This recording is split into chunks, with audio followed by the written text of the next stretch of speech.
Okay, good evening everyone and welcome to tonight's webinar. And tonight we're going to talk about the Chakra Energy System, and I've got Ray Hill with me this evening to do that. Before we start, I just want to run through a few technical things for those of you who might be new to these calls. If you can't hear us, check your speakers are on and you've got no loose connections anywhere. Often there is a very simple explanation. Sometimes it's that I've got myself on mute, but I think you should be able to hear me this evening. So just to check that, could you please press the hand icon if you can hear me? So there's a little yellow thing that looks like a glove. If you can hear me, okay, that's great. Now sometimes our internet or yours drops out for a few minutes. It doesn't happen very often. It looks as though the screen has frozen and you lose the sound. Don't panic. It generally comes back quite quickly, but it's something that's out of our control. Now you should be seeing a chat box on the right hand corner. If you're watching this on an iPad, you may not be able to use it. You may be able to see it, but it may not work for you. If you are on an iPad and it is working for you, I'd like to know that because it's something I say every time, but it may not actually be true. As I said, you can type messages and comments in there. There's a little box which says, one says questions and one says chat. So if you do have any problems throughout the course of the webinar, I will be keeping an eye on that. Forgive me if I don't spot it straight away, but you can ask me questions in there, and also you can raise your hand, which you just did very nicely, to attract my attention. And the other thing is, if you've got headphones such as Ray and I are wearing, you may find them helpful, especially if you want to ask questions on air at the end. Just means we have much better sound quality. It's not compulsory. You can still ask a question if you haven't got headphones, but it just means we can hear you a bit more clearly. Okay, so that's it for the preamble, if you like. So as I say, tonight I've got Raymond Hill, who is Western Yuzui Shiki Ryoho Reiki Master, one of our members, one of our teachers, and he's also a shamanic life coach. Now, Ray's got a wide and varied interest in all things spiritual and metaphysical, and from very early years, Ray found that he had the ability to heal, talk to animals, and connect to spirit.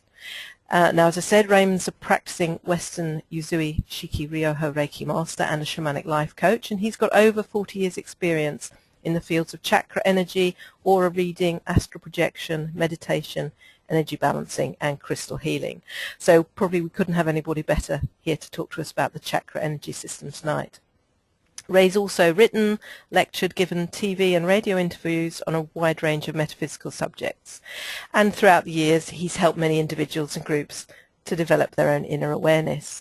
And you can find out more about Ray and what he does on his website, which is handsforhealth.co.uk, as you can see down there. Now, I'm going to hand over shortly to Ray. He's going to run the presentation. I'm going to turn my mic off because I've got a cold and you don't want my heavy breathing on here. So Ray, I'm about to switch over to you, give you the controls, and I will sit back and enjoy the show.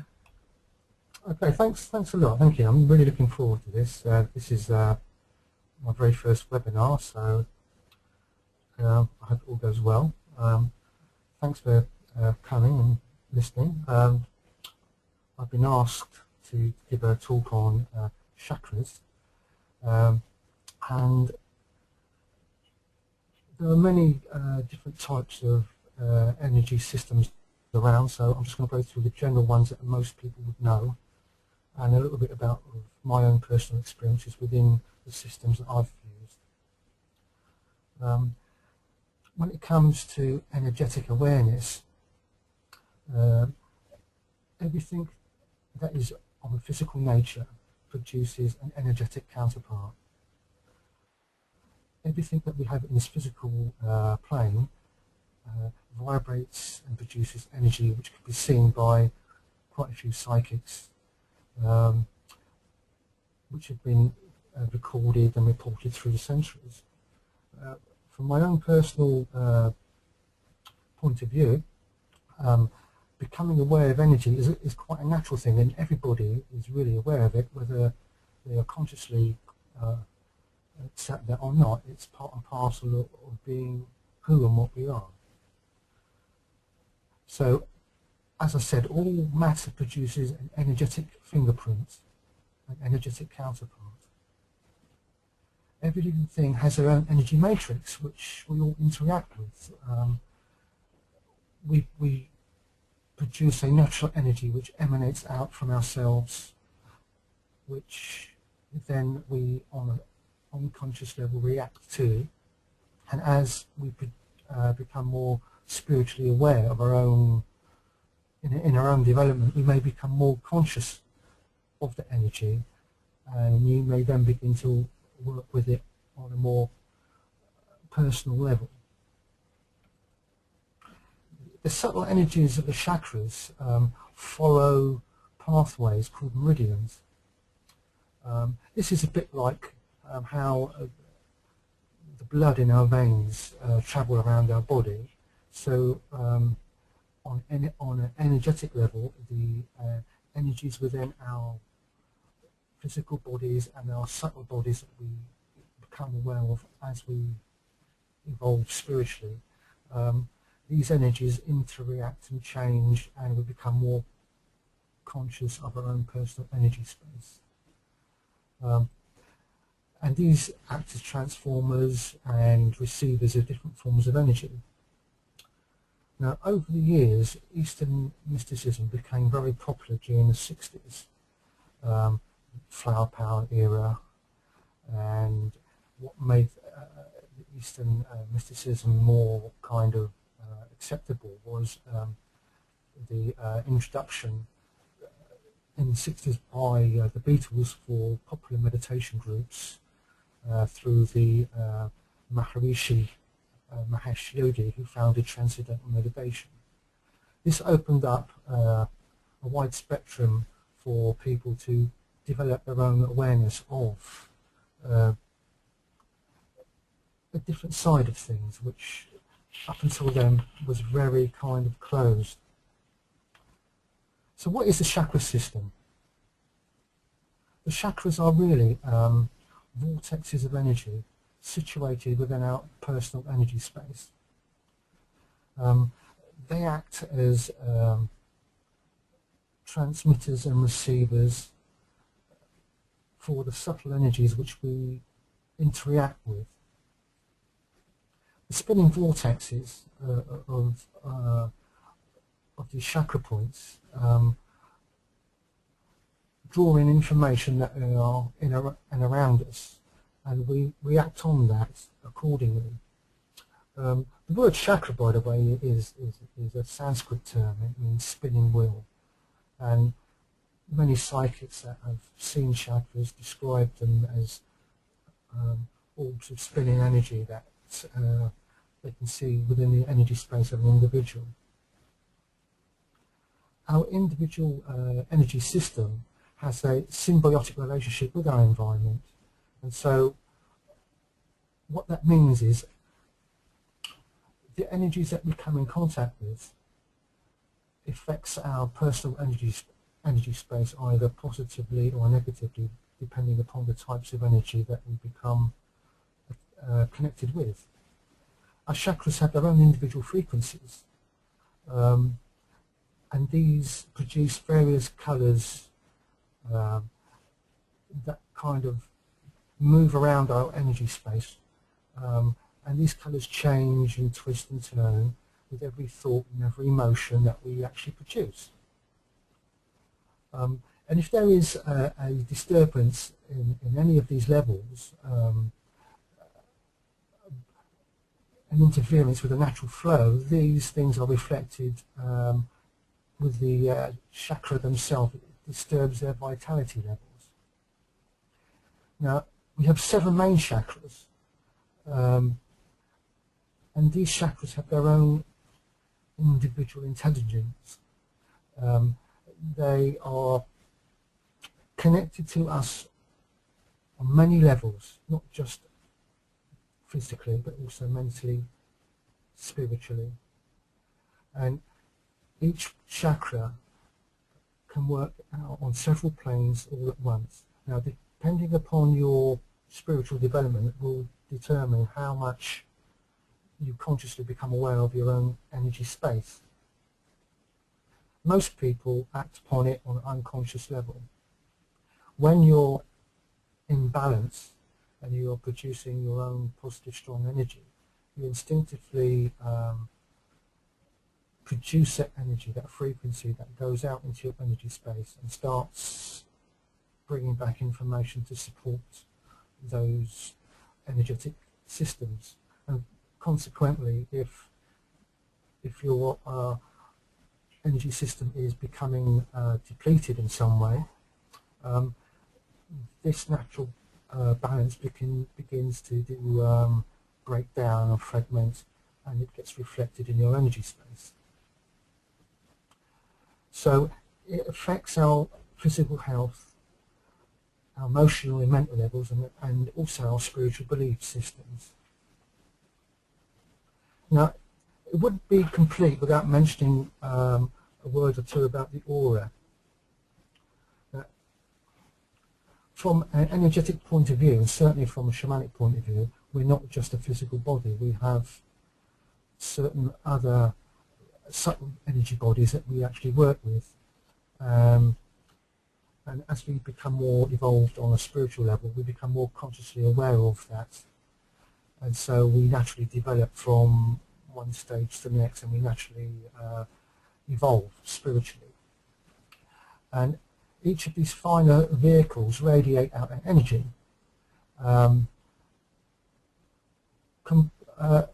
Combined, they call what most people would call a human aura. Now, an aura is kind of like an oval shape of energy which extends about 2 to 3 feet from our physical body. This luminous cloud produces various different colours which swirl and move around depending upon what you're thinking, what you're feeling, and what you're doing. These colours indicate what's actually going on, what's making you tick energetically. So the energy that we are producing at any one moment in time is like an energetic fingerprint of where you are in your own life at this present moment. The auras and the energies that we produce intermingle with other people's energies as we go through our day. We connect with other people, other energies, and our energy fields intermingle. And as that happens, depending upon the type of energies that we get into, we find that we instinctively are attracted to that person, or we may feel, oh, I need to get away from that person. It just doesn't feel right. We've all been in that situation where, you know, you've kind of met someone and all of a sudden it's like 2 or 3 in the morning and you're talking and you're just getting on splendidly. Yeah, it's just fine. That's because your auric energies are of a similar frequency, that you're creating a energy frequency between the both of you that are actually supporting and energizing what you're doing. Consequently, sometimes when you meet someone and the energies are absolutely opposite, you know, it gets to the point where maybe after 10 minutes you're thinking, God, I wish this person would go, I'm getting a headache. This is because your energies are clashing. We do this automatically on an unconscious level all the time. Now, the chakras that we spoke about are normally represented through symbols, because the nature of a chakra is a very personal experience, and really words can't really describe it. You can learn about various techniques and methods, but it's very much a personal experience that you need to go through. And what might be a good idea is becoming aware of your own energy at this moment in time. Just to give you an idea what I mean is, if you put your hands together like so and just rub your palms a little bit and then move them away a little bit and bring them in and out slowly and back again, there comes a point in time where you feel like a warmth in the palms of your hands. And this is not a heat from your hands, this is a distinctive tingly type of heat. What you're picking up there would be the frequency and the energy from what they call the etheric body, which is one of the fine subtle energy bodies that we kind of use most of the time. And once you get the feeling of that, you can move your hands apart and it gets to the point where you can feel that magnetic resistance break, and then you can put it back together. You're kind of sensitizing your chakras that are in the palms of your hands to your own energy frequency. And a lot of people that do energy work, healing work, use their own personal energy to do healing. And if you do that, what happens over a period of time, not only may you pick up on that person's energy that you're healing, but you also pick up upon that person's illnesses. And those illnesses begin to reflect back on you energetically, and you begin to feel out of sorts. So it's important not to use your own personal energy, and also if you are doing any type of energetic work, to make sure that you kind of clear your energy afterwards. Now, the Eastern system that most people are aware of consists of several main chakras. The first chakra would start at the base of the spine, and what would happen is that when you awaken that first chakra, you have two energy meridians that travel up side by side that interweave each of the chakras. You have one called the Pangali, which is male energy, and one which is called Ida, which is a female energy, and they interweave in between the chakras and travel up. And as the energy rises up, it awakens each of the chakras, and each of the chakras in turn produces its own special gifts and awarenesses that we as individuals use in our spiritual travels and experiences. And this process goes all the way up to the crown chakra above the head. And when that is fully awakened, the energy kind of moves out of the crown chakra, travels back down around the auric energy field, back up into the base chakra, integrating all the chakras into a state of enlightenment, which is called Satori. Now, each of the chakras have specific qualities, and they get developed and used naturally at different times in an individual's life.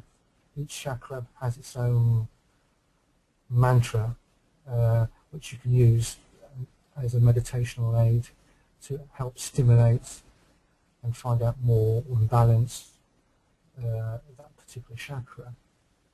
Not only can you do that, each chakra has a particular kind of lessons that it teaches you. And the base chakra, the main principles of that is to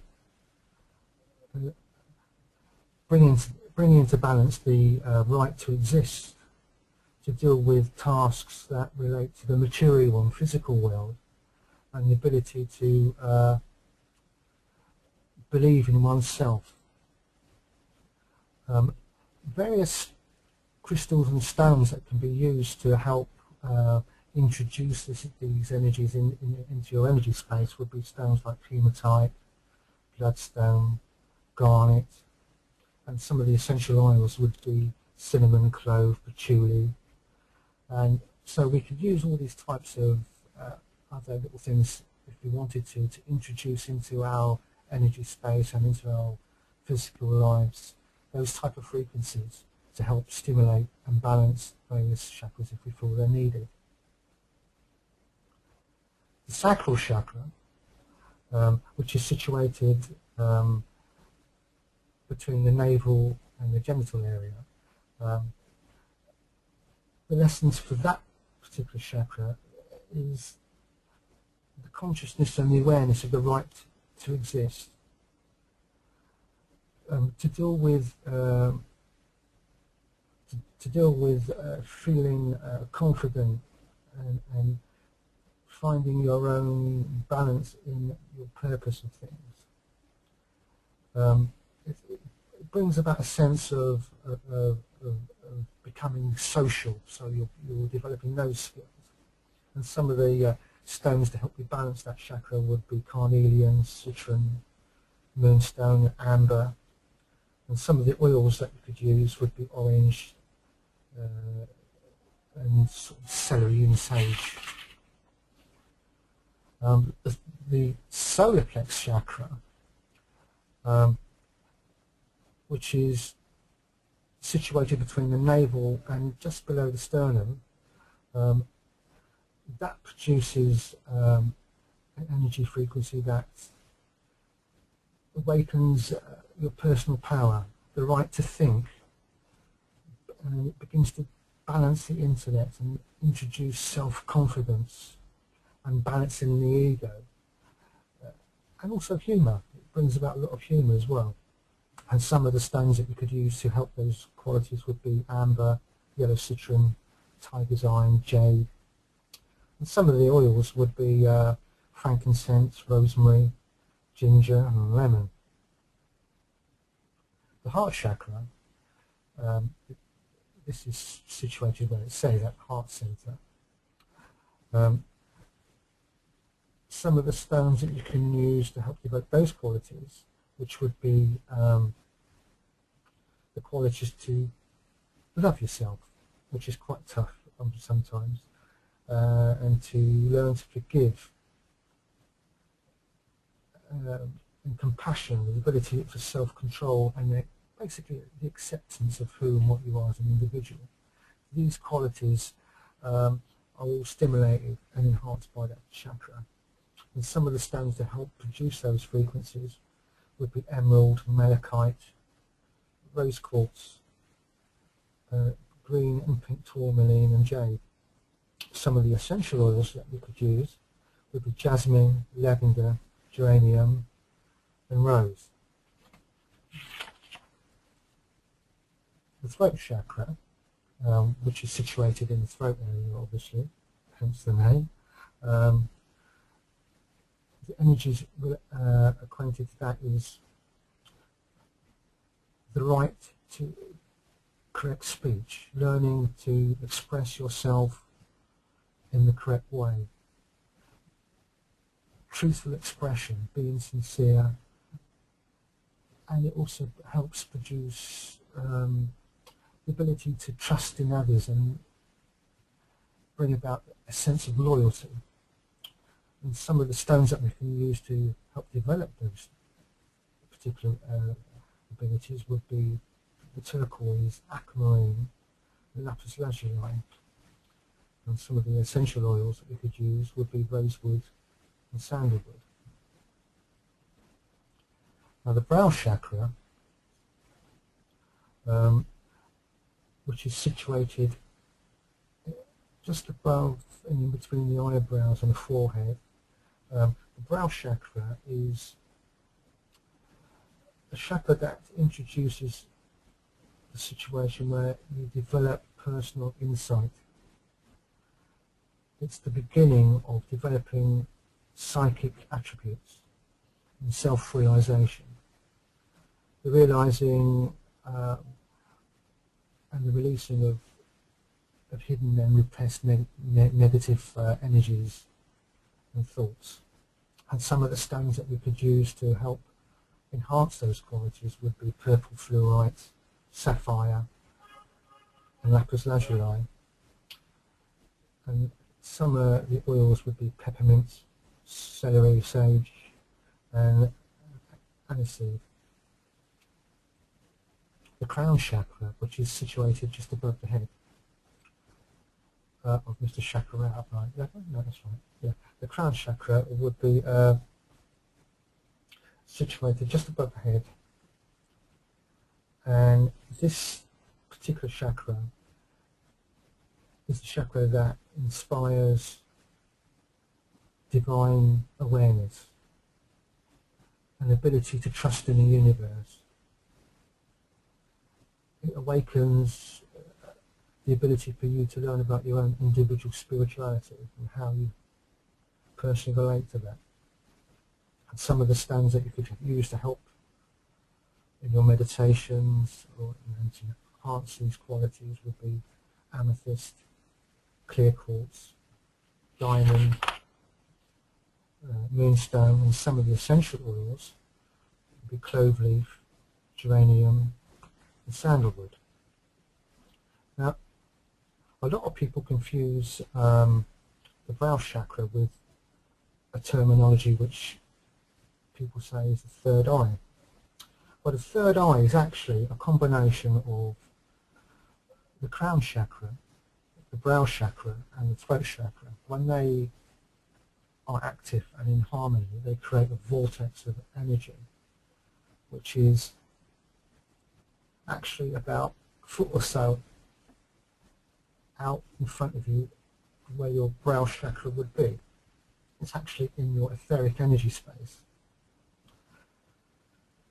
And when that actually happens,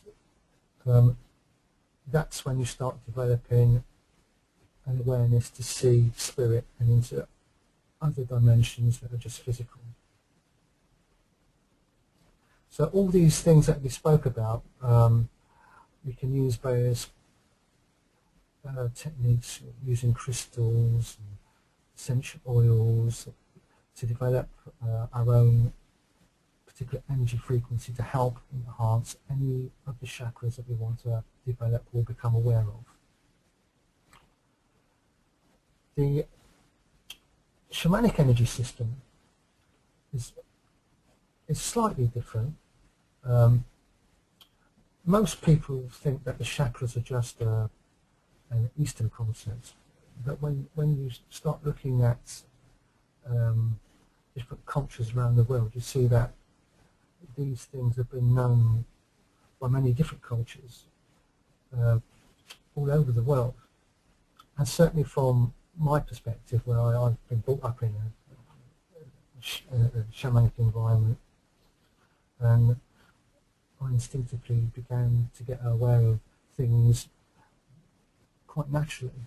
And one of the first things that, certainly from an energy system, that is different from the Eastern part, is that with this system, the energy moves in a spiral pattern, and it starts at the heart center. And as we become aware, this energy spirals out to the solar plexus, spirals round to the throat, it goes round to the sacral area, and it goes around to the crown, it goes down to the base, and then it goes around to the brow chakra. And as this energy spirals around, what that happens is that produces an effect where we instinctively become aware of the pairing up of male and female energies as they connect. And basic shamanic principles are being aware of what's happening around you in the here and now. And with practice, you instinctively begin to develop an instinctive knowledge. And this is something which you just instinctively connect with. It happens over a period of time. And as that connection grows and develops, you become aware of that it's connected to a universal understanding of some nature, which is beyond what your normal consciousness is at that moment in time. And as you develop that, so your intuitive side increases, and you instinctively grow at the rate that you're meant to grow at. Now, the main difference between the Eastern chakra system and the indigenous shamanic system is that the Eastern system was very much a system that was written down, and unfortunately in some ways certainly the majority of shamanic cultures, it was very much just a word of mouth situation, and our ancient ancestors hid the information that they wanted to pass on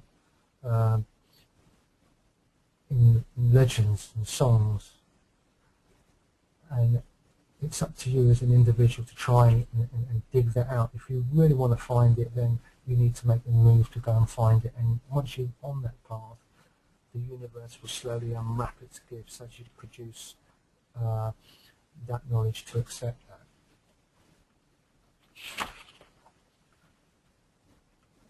Now, the shamanic cultures over time have always worked on a natural frequency of understanding nature and then interpreting that in a way in which they can use in a practical way. And in Celtic shamanism, the motion of the energy which they were connecting with was drawn in the various symbols that you see on the screen now. This symbolises the swirling movement of energy that's in and around all things that we're all part of. Now, these energy points that flow in and around the energy system are called several different names. The South American shamans call them the eyes of light.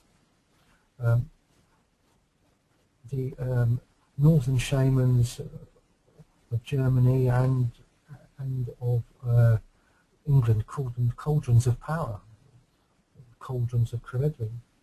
But they're all relating to the same energy systems that we're all connected to, but just described in various different ways. Shamanism is basically a hands-on experience. It's not let's just sit and read about it. It's very much let's jump in and get right up and close and experience on one-to-one. And these things were shared over sort of the campfires over the elders and the wise folk to share their knowledge with the people of the communities that were involved in. Because they believed that there was no separation between the physical world and the spiritual world. It was all connected. And they used the physical plane as an expression to enhance what they already knew. And as I said, they used legends and stories to influence and express how they told other people how the energies worked within them and the environment that they were in. The Celtic shamans, they believed in a goddess figure called Eleanor of the Ways, they called her, and she would be a guide that would show people through the twists and turns of this energy to their own enlightenment. And as they followed these pathways, they would become aware of their own development within themselves and the environment and how it all is affected, how it all affects one another. And just as individuals, we have power points, the chakras or the cauldrons or whatever terminologies you want to give them, and from them came the pathways of energies, the meridians.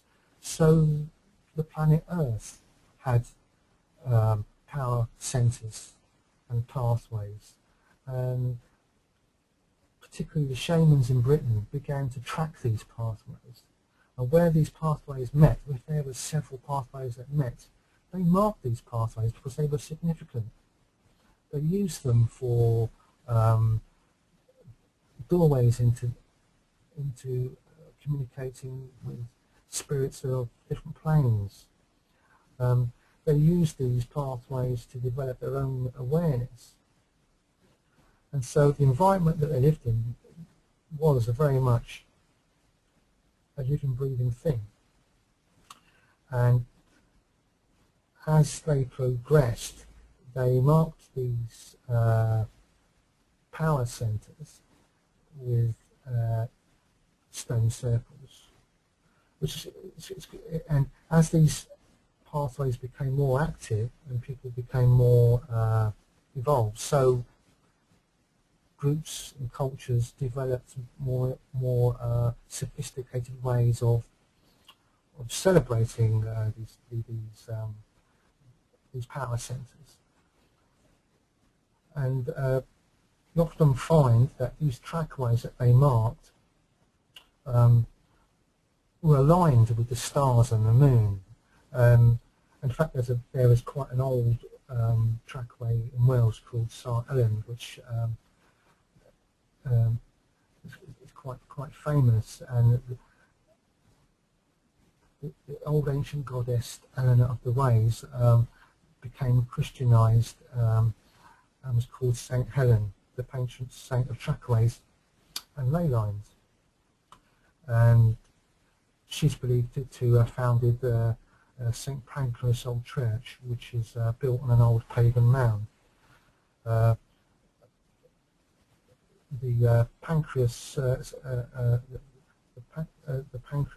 site was Pan's Cross, which was an equal arm cross, which was part of the Wheel of the Year in old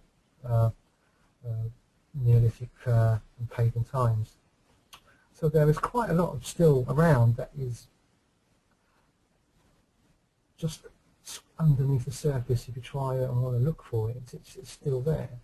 And these spiral pathways that we all just spoke about all connect our own personal energies to the energies that we connect with in and around our environment. Now, there's an old cave in Cornwall, and on the wall we've got these two carvings here. Now these are old shamanic power symbols, and it's basically a maze drawing on a rocky cliff, and when you follow the maze, it kind of spirals around in and spirals out. It's like breathing in and breathing out. And when you follow these energy patterns, it kind of creates a very deep meditative state. When you follow that, and you become aware of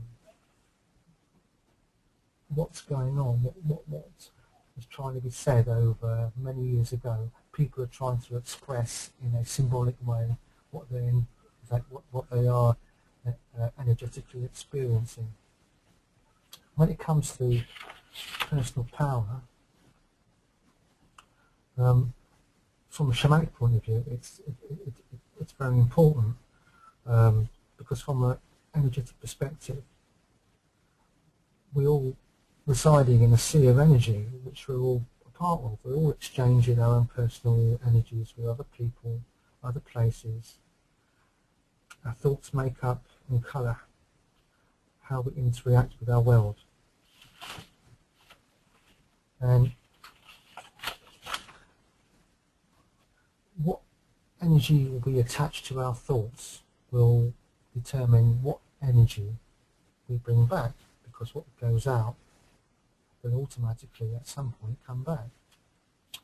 So to balance our energies from a shamanic perspective, we must become grounded, and so we remain rooted in the connection to the earth, which is a very good grounding energy, so that we don't get too kind of lost in the energetic field. It's like in the 60s, people were concentrating too much on the higher vibrations and the higher frequencies of the higher chakras, and they lost the balance between the reality of what they are in to the reality where they think they are. And so they became the typical flower power, arty-farty fairy people that ended up doing nothing, because they were lost in their own little energy space going nowhere. But a shaman, from a shamanic perspective, we live in a world where we're not separated from the creation. We're not separated from the creator. It's all part and parcel of who and what we are as an individual. We don't believe that there is any difference between connecting to a physical plane than it is to connect to a spiritual plane. It's all part and parcel of the same cosmic dance that we're all sharing. I suppose the main difference is that from a shamanic perspective, we are spiritual beings having a human experience, which is kind of reversed when you look at most orthodox philosophies, where they are saying that we are human beings trying to have a spiritual experience. So it's a little bit different from a shamanic perspective.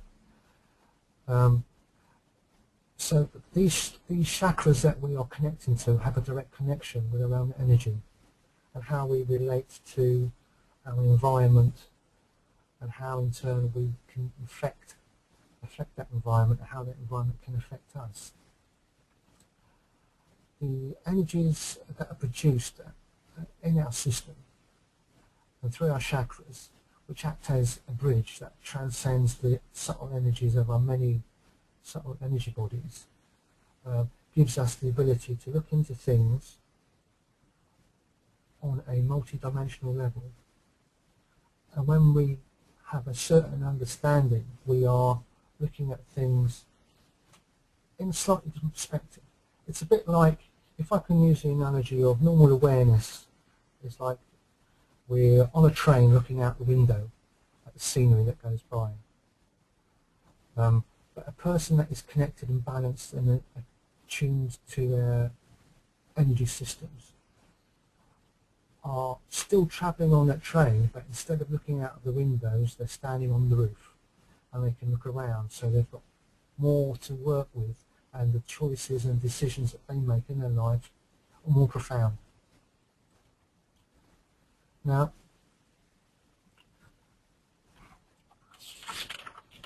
as I said earlier on, the way we think creates the environment that we're in. It produces an energetic fingerprint in your auric space on how you perceive things and how things perceive you. Now, if I can use this analogy, energetically we're in a sea of energy, which is sea there where all things are possible. Everything that ever was, that can ever be, is in this universal sea of energy, which we're all connected to. You as an individual, your own personal energy is conditioned by the way you've been brought up. It's conditioned by your education, by your parents, by your work, by the social upbringing that you've had. So we energetically take on those different aspects of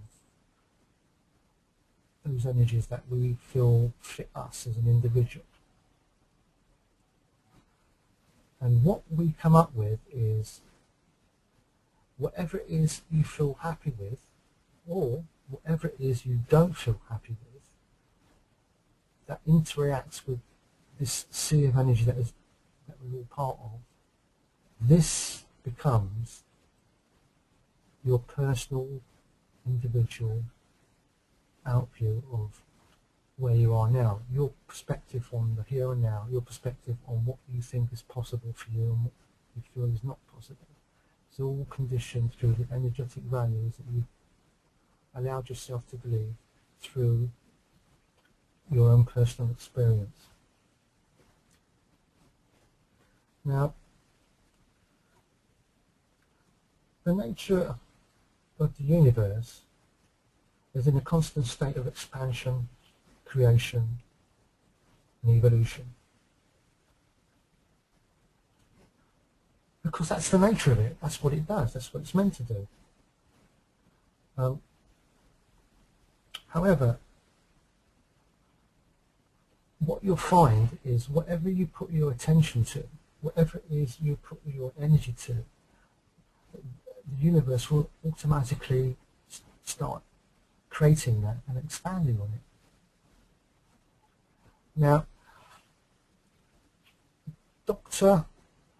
Masira Emoto is a Japanese doctor that's done some really fascinating research on vibrational medicine, particularly human vibrational medicine and thoughts.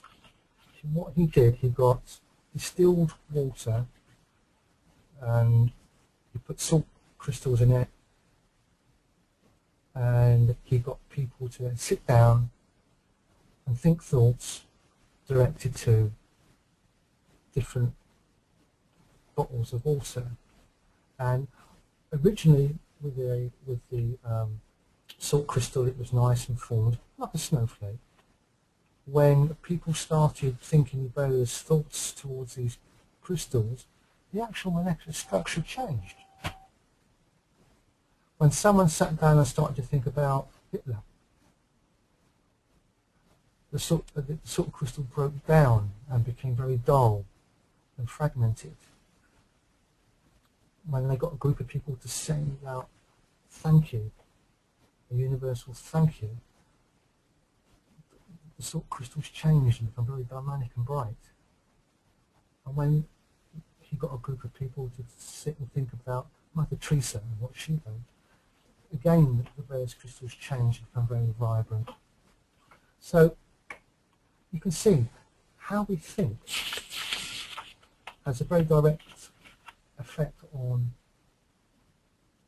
not just your environment but you physically, because we are made up of the largest proportion of what we're made up of is water.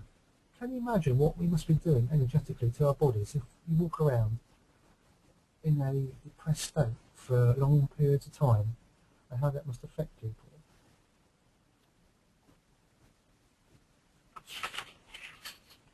Now, what I like to do is just to go through and recap a basic rule of thumb about energy. Where your thoughts go, your energy flows. And by that, I mean,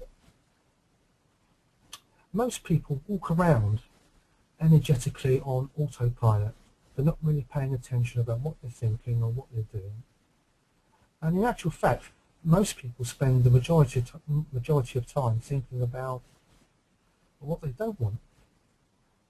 And guess what shows up in their life? All the things that they don't want. They energetically start creating situations where they send out that frequency, which brings back into their energy space types of people and situations that don't really support where they want to be. So it's important to start to become aware of how you are thinking and what you are doing. Because if you have, say, goals and objectives to do certain things, say for example to lose weight, but if you're thinking most of the time about how you're going to do that, and it's going to be far too difficult for you to do, what you're actually doing is being counterproductive and creating an energy flow which is actually pushing that further away. So we need to, as individuals, become more consciously aware about what you're thinking and what you're doing, so that you start producing the right types of energies that will support where you want to go and what you want to do. The unconscious mind communicates to us through analogies, symbols and metaphors. For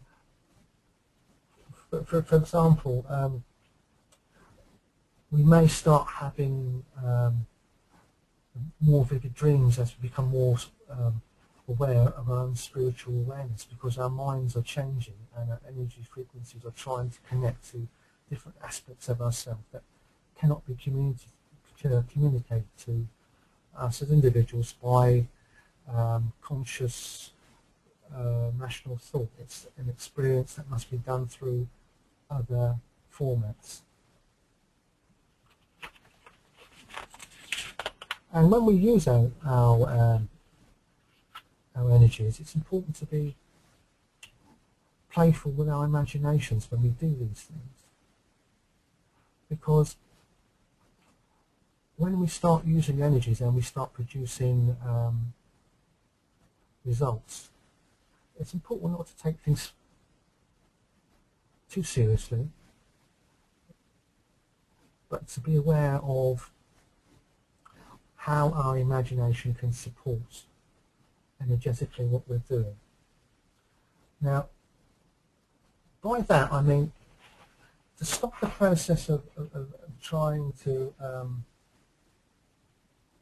become negative in your thinking. It's important to create what I call a sacred space.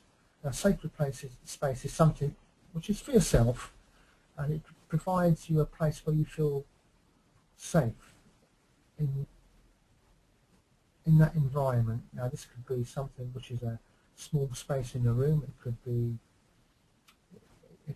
just a corner of a room where you can sit down and meditate. In that sacred space of yours, it could be you use incenses, crystals. It doesn't even have to be a physical space. It could be a space inside your head. It's a place where you go to that you can relate to, that gives you the time out that you need to realign and readjust your energy frequencies so that you can start a day with a positive vibration in your system, so that you can start attracting to you the things that you need in your life. Now, what I like to do at this moment in time is to go through a simple technique that would actually demonstrate what we've just talked about. And it's using these three principles. It's using your thoughts. I'll be using symbols and metaphors to help enforce what we're doing. And also, of course, we'll be using our imagination. Now, whilst we're doing this, it doesn't matter whether you actually see these things or not. What's important is that you just go along with the flow. Just play with the idea. Because as you're doing that, you're allowing that energy, that frequency into your energetic space, and the changes will happen. So for those of you that want to take part in this, all I need you to do is just close your eyes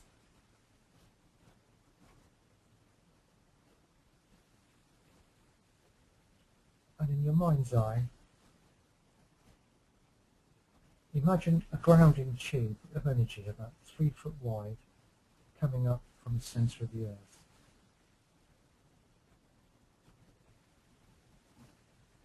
And as this energy tube comes up, it just comes up and just touches the base of your spine.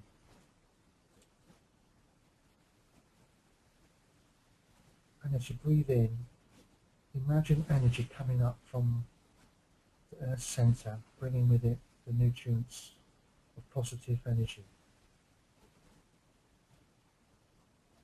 And as you breathe out, it washes out of your energy space any unwanted energies that are in your space that you no longer need.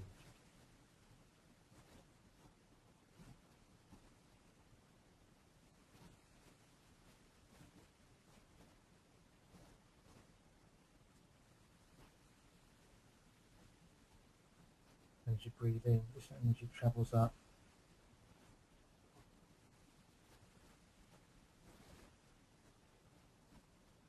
and with it, it brings with it nurturing earth energies. And as you breathe out, washes away with it and takes with it any blockages, any unwanted negative energies that happens to be in your auric space.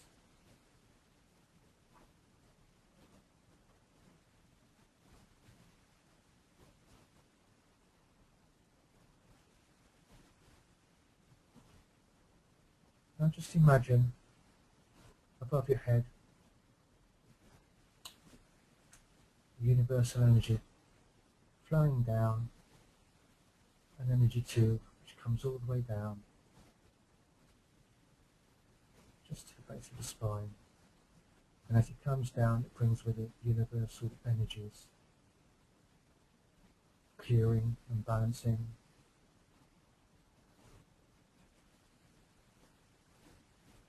and as the earth energies come up, it comes all the way up now overhead and down and washes away any negative energies, any unwanted blockages that no longer serve. And this universal energy comes down, bringing with it energies of inspiration, energies of understanding, energies of balance.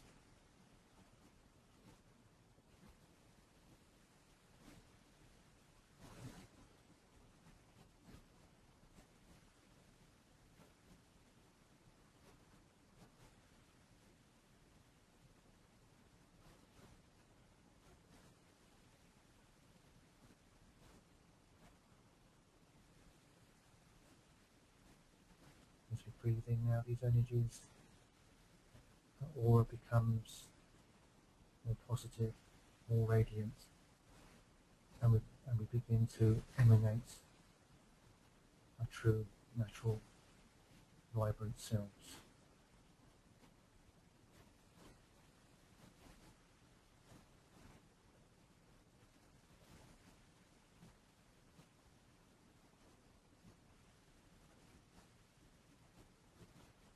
Now, imagine the grounding cord going back down, taking with it all the energies that you no longer need, but leaving in your energy space all the energies from the earth which are supporting and nurturing, and the universal energy tube proceeds back up to the Creator, leaving in your energy space the positive transformation energy of the spirit, of your wisdom, and of your higher nature.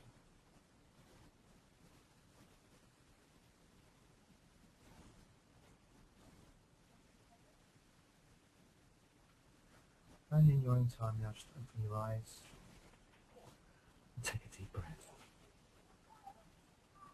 Now, it's important whilst we're doing all these things with energy is to have fun, not to take things too seriously, and learn to connect with your inner wisdom and your higher nature. And then you let your natural intuitive self be your guide, because you are really the only person that can make a change. Because if you want to change, you have to change your thoughts, and when you change your thoughts, you change your energies, and you change your life.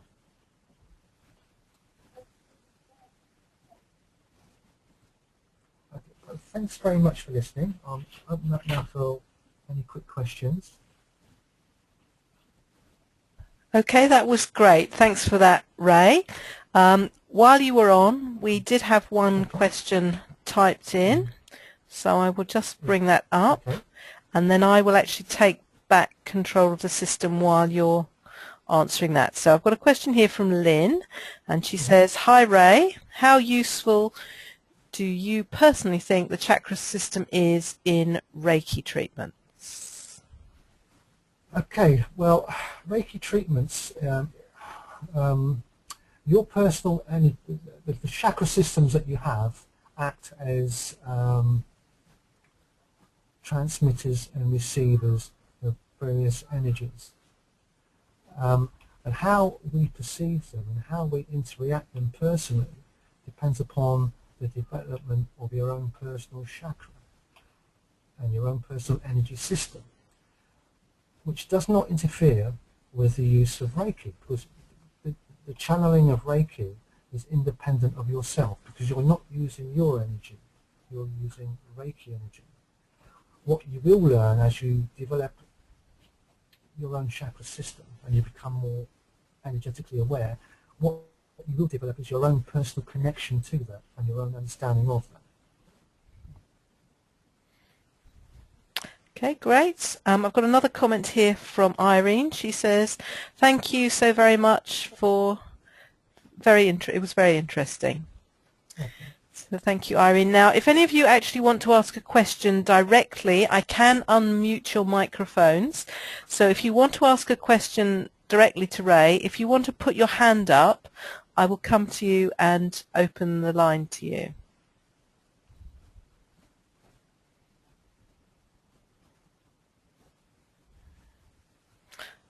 Okay, I've got Lakvia. Lakvia, I'm just going to open your microphone and you'll be able to ask Ray your question.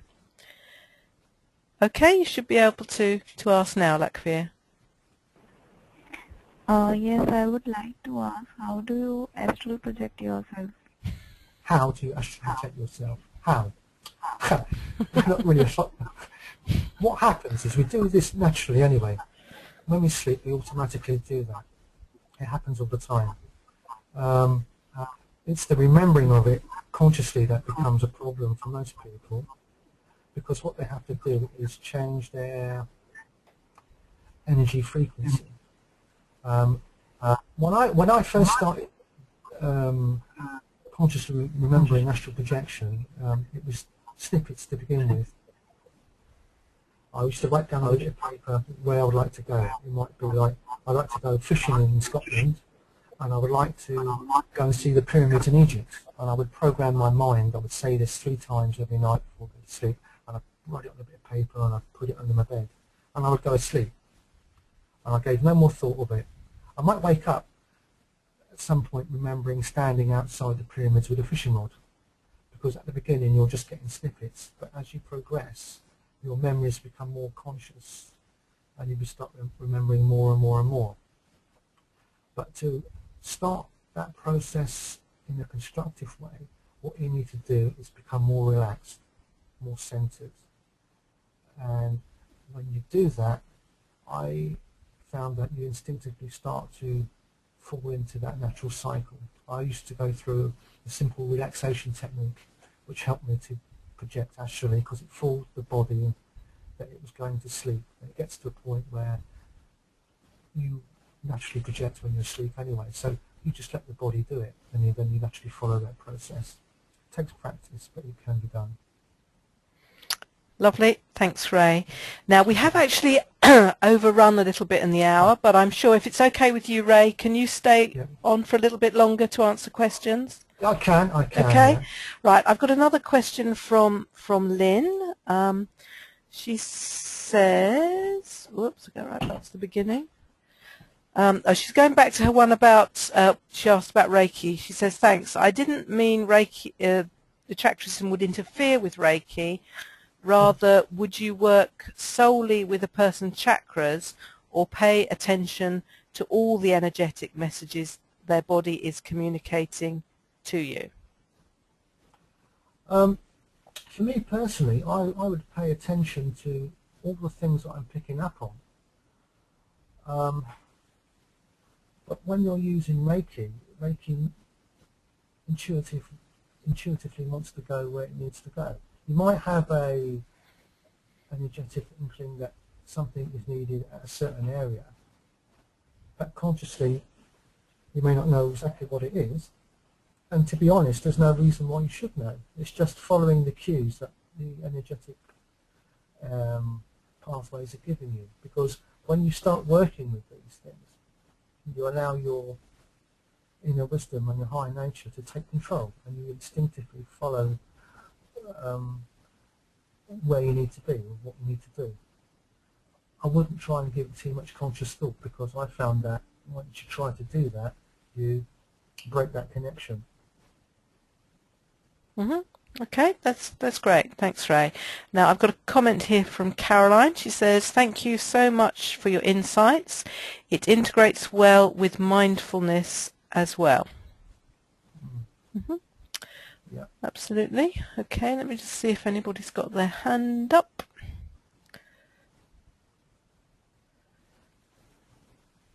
Okay, Adrian's got a hand up.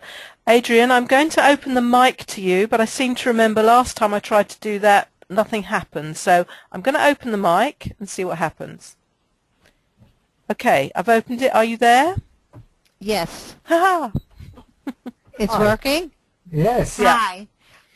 The question I have is with the Eastern chakra and the shamanic chakras, can they be worked together? Yes, they can. But it's just finding a system, because everybody works differently. It's finding a system that you feel happy and comfortable with. Because people say to me, what is the best system to use? The best system to use is the one that works for you.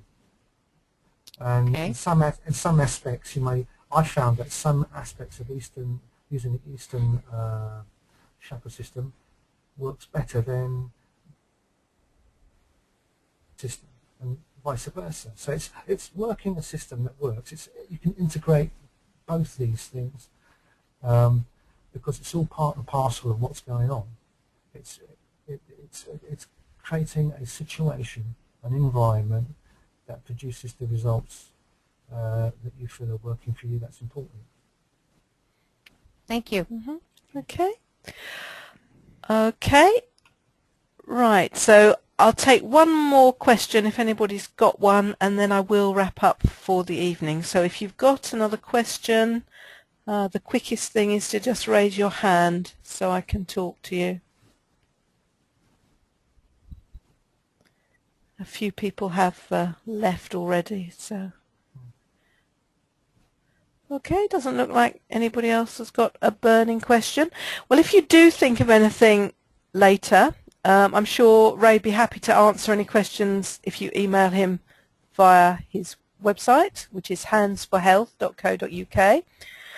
So you can contact him. Is that okay with you, Ray? That's fine. That's fine. So again, thanks very much, Ray, for coming That's a here this pleasure. evening and giving us this talk. And thank you, everyone, for tuning in this evening. I will be sending out a recording tomorrow afternoon, probably, so you can listen again. And for those people who didn't manage to get on live, we'll be able to hear it for the first time. So they may be the people who've got questions for you, Ray. Some people have requested the recording, but they can't actually listen live tonight. So you may have some follow-up questions from those people who listen to the recording. So it may actually be several days down the line before they actually get round to it. So thank you very much, and good night to everybody.